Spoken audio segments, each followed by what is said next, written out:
दोस्तो भलीकार अॼु असां गॾु आहियूं साईं घोटकी जे भलोड़ शाइर साईं सिकंदर मगसी सां ऐं जेको उस्ताद बि आहे। अॼु साईं सां कचहरी कंदासीं, साईं सां तारुफ़ कंदासीं ऐं आवाज़ ॾाढो पेश कंदासीं। साईं तव्हांजो तारुफ़ साईं।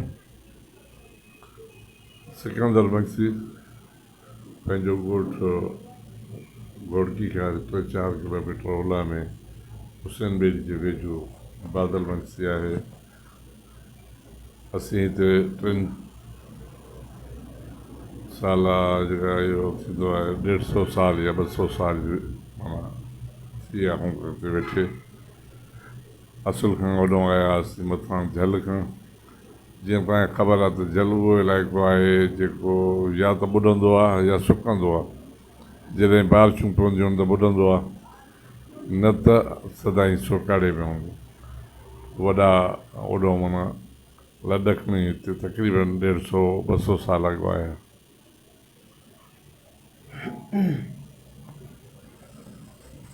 तव्हांजी साईं तालीम छा आहे? या प्राइमरी तालीम तव्हांजी हितां जी या घोटकी जी आहे या किथां जी, ऐं हिन वक़्तु छा पिया कयो? प्राइमरी तालीम मुंहिंजी पंहिंजे ॻोठ जी आहे बादल मगसी, ऐं मैट्रिक मूं DC हाई स्कूल मां कई। Inter government degree college Ghotki खां। BA बि हितां कई, MA बि हितां कई। भई MAd BAd सखर खां कई ऐं मुंहिंजी तालीम इहा MA MAd आहे। शाइरी जो शौक़ु तव्हां कंहिंखां मुतासिर थी करे कयो ऐं कॾहिं कयो? शाइरी तक़रीबन मां 82-83 खां शुरू कई। उन वक़्तु रेडियो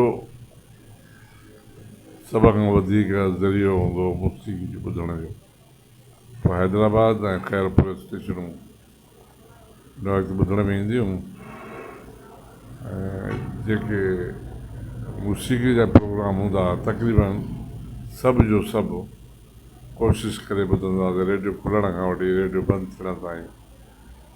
स्कूल जे टाइम खां अलावा बाक़ी जेको आहे रेडियो कच्छ में ई हूंदो। पोइ उन वक़्तु ई शाइरी जेकी आहे घणो पसंदि आई ऐं मुतासिर कयो। 83 में लिखणु शुरू कयो। तव्हांखे शाइरी में सभ खां घणो कहिड़ो शाइर पसंदि आहे? शाइर त सभु सुठा आहिनि, पर शेर पसंदि हूंदा आहिनि। पोइ कंहिं शाइर जो कहिड़ो शेर पसंदि, कंहिंजो कहिड़ो। बेटा यादि उस्ताद खां थींदो वेंदे मंसूर ताईं सभई पसंदि आहिनि। छो जो उनजी शाइरी जेकी आहे न असुल आहे ॻाल्हि उनजो शेर जो पैगाम। शाइर त पाण वाक़ई भला आहिनि, नाले में भला आहिनि, पर उनजो शेर बि भलो हुजे न। बेटाई त हाणे सरताज आहे, उस्ताद आहे, अयाज़ आहे, ईअं ई दोस्त जेका आहिनि खोड़ पसंदि आहिनि। तव्हांजा किताब घणा लिखियल आहिनि साईं शाइरी जा? छपियल त हिकु आहे, बाक़ी हाणे मसौदा त 3-4 आहिनि ॿिया बि। उहे प्रोसेस में आहिनि? मसौदा तयारु पिया आहिनि, पर हाणे छपिजण जे इंतज़ार में आहिनि। हिन वक़्तु तव्हां ड्यूटी कयो पिया? हा, ड्यूटी हिन वक़्तु मां DC हाई स्कूल में ट्रस्टी आहियां ऐं आख़िरी साल आहे सर्विस जो जेको पिया कयूं।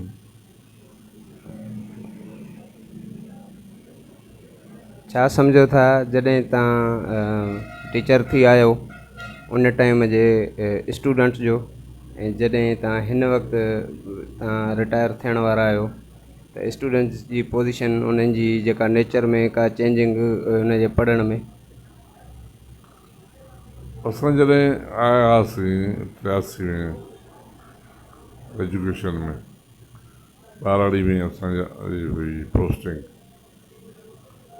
ॿाराड़ी जो ॿारु जेको आहे उहो अक्सर करे कमकार में हूंदो आहे, ग़रीब हूंदो आहे, मिसकीन हूंदो आहे। हुनजी पहिरीं पहुच हूंदी आहे त पंहिंजो गिराव जेको आहे पानी जो कबो खाइजे।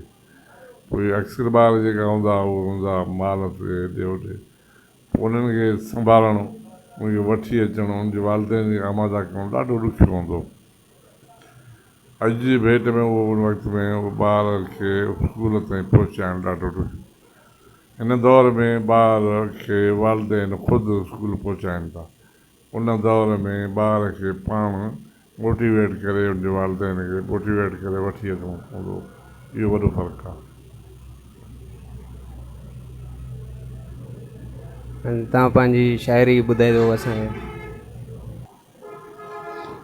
ग़ज़ल आहे साईं। अञा आ जीव झेड़े में, अञा आ जीव झेड़े में, अञा सकरात साॻी आहे। उहो ई चंड ते पहिरो, उहा ई राति साॻी आहे। उड़ेड़े दिलि जे ज़ख़्मनि खे पुछींदो हाल बहरनि थी। सॼण सभु सूर साॻिया आहिनि, बिरह जी बात साॻी आहे। पियो नित रोज़ उलझाई असांजे दर्द धाॻनि खे, पियो नित रोज़ उलझाई असांजे दर्द धाॻनि खे। अजब आहे पिरी तुंहिंजी अञा सौगात साॻी आहे। अव्हां जी राह में तरसी पिया आहिनि नेण पंहिंजा अॼु।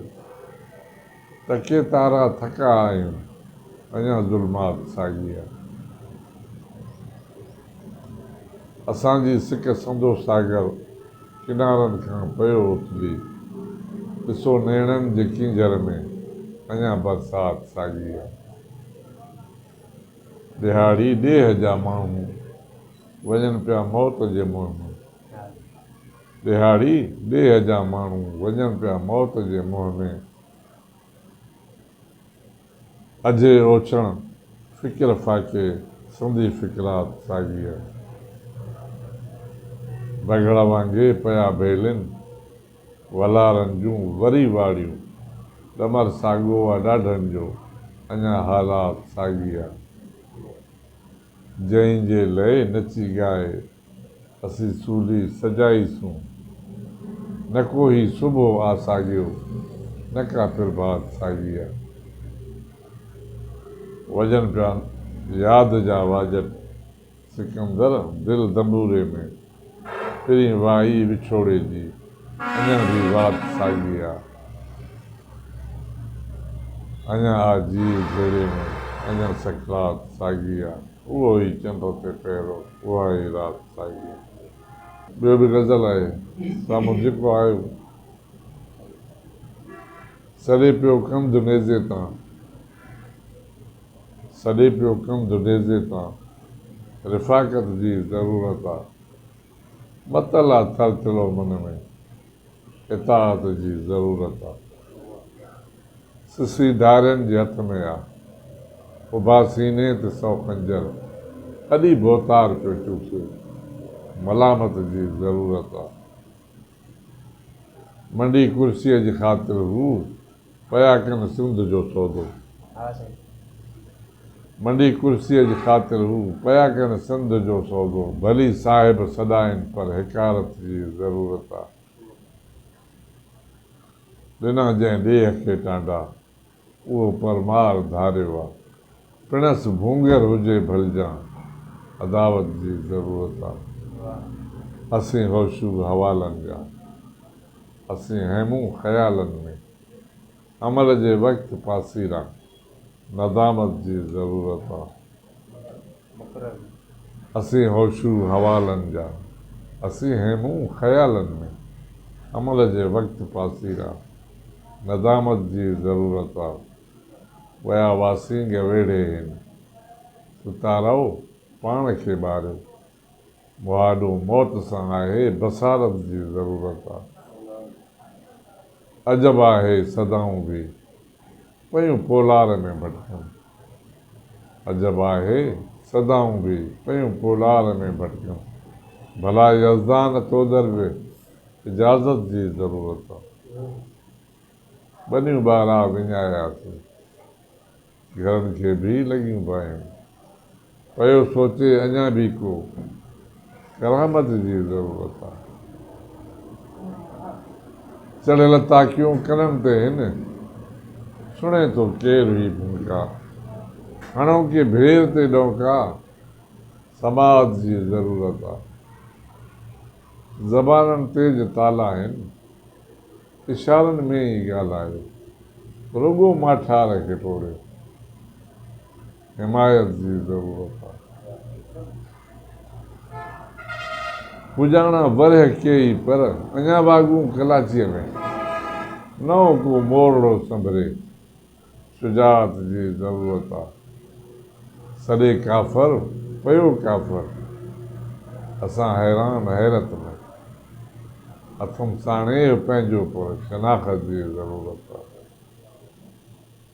फुरे मेराण जूं मौजूं, पियो नित को बि बाहूरे, किथे मुनसिफ़ लिको आहीं, अदालत जी ज़रूरत आहे।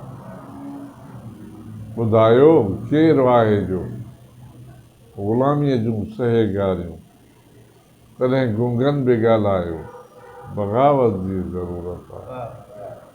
रिसालो दर्द पंहिंजे जो, रखण थो जंहिं अॻियां सो चए, वञी का सिख ॿोली बि फसाद जी ज़रूरत आहे। रिसालो दर्द पंहिंजे जो, रखण थो जंहिं अॻियां सो चए, वञी का सिख ॿोली बि फसाद जी ज़रूरत आहे। करीं बाग़ी पियो पैदा, सिकंदर वाह जो आहीं, लॻे थो हाणे तोखे बि हिदायत जी ज़रूरत आहे। छॾे पियो कंदो नेज़े त रिफ़ाक़त जी ज़रूरत